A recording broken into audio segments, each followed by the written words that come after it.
Patuloy na humaharap po ang ating bansa sa mga hapon ng pag-digitalize ng serbisyong pangkalusugan.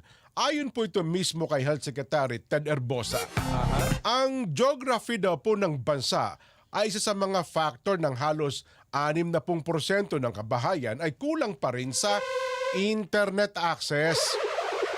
Nananatiling hindi sapat ang infrastruktura sa labas ng National Capital Region sa kabila ng pagsulong ng digital care sa panahon daw po ng COVID-19 pandemic nang maging available ang telemedicine.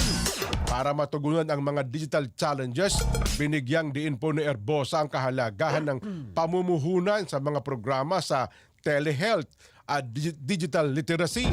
Ang paglitaw ng telemedicine ay nakatulong sa mga pasyente sa pamamagitan po ng pagbibigay ng remote healthcare services sa panahon ng pandemya ng COVID-19.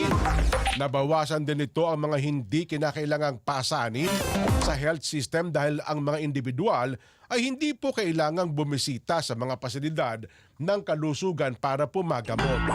Ang digitalization ng healthcare system ng ating pong bansa ay pagpapabuti sa akses sa mahalagang gamot sa panahon ng kanyang pamumuno. Ang dalawang pangunahing prioridad po ni Secretary Herbosa mula nang siya italaga bilang Health Secretary noon po namang nakaraang taon. Ayun.